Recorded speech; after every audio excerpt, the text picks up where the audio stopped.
Hello everyone, this is the 5th video in my DevLog series for Gradient.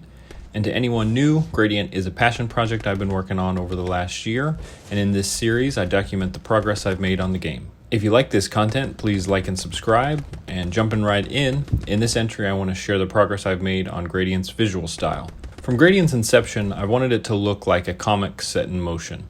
I'm a big fan of the French artist Jean Giraud, better known under his pseudonym Mobius. His work always feels like a dream put down on paper, and his ability to suggest that every image is just a sliver of a much larger world always fills my curiosity with what's just outside the page. I want to try to emulate this feeling in Gradient, and my goal is to inspire players to explore and wonder what's just behind a door or just past the next hill. To emulate this style in a 3D environment, there's a number of challenges, so I tried to break down what I see as the commonalities in all the artwork I see from Mobius. Bold line work, flat colors, and distinct shadows. In Unreal, there's a system called post-processing. You can think of post-processing like editing a photo. You're able to adjust the brightness, the saturation, and add a filter. But the difference in Unreal, you have to build these filters from scratch. Starting with the first objective of bold outlines, luckily there's many tutorials online for this effect. But I ended up combining a few together to get what I believe is a better result for both the silhouette outlines and the interior lines. I'm able to adjust both the thickness and the color of the line work for some interesting effects.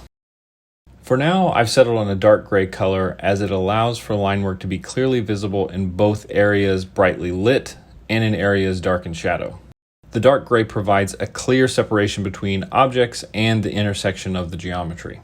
To get the effect of flat colors, again I found a great number of tutorials, but made heavy adjustments to fit the style I'm going for specifically.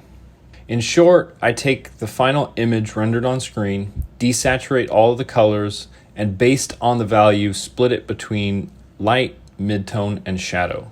I then add the saturation back and can even pump the saturation to make a more vibrant image. I'm also able to add an atmospheric effect where objects further off into the distance fade into any given color I set.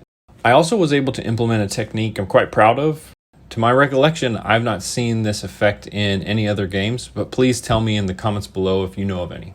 For both the midtones and the shadows, I'm able to add a texture resulting in a unique effect. I've made a number of patterns that transition smoothly between mid and dark shaded areas. I can dial both the size and the color of the shadow's texture. I found randomly oriented crosshatching gives a hand-drawn feel, which is exactly what I'm going for. I'm very pleased with the look so far, and I still have a lot of work in terms of modeling Hugh's character model, enemy models, and basically the environment art as a whole. With the cell shading style I'm going for, all 3D models have to be designed with the style in mind. Dropping a highly detailed model like you'd see in Horizon or Call of Duty wouldn't work well. Those character models are beautifully detailed, but would come out very noisy in this style.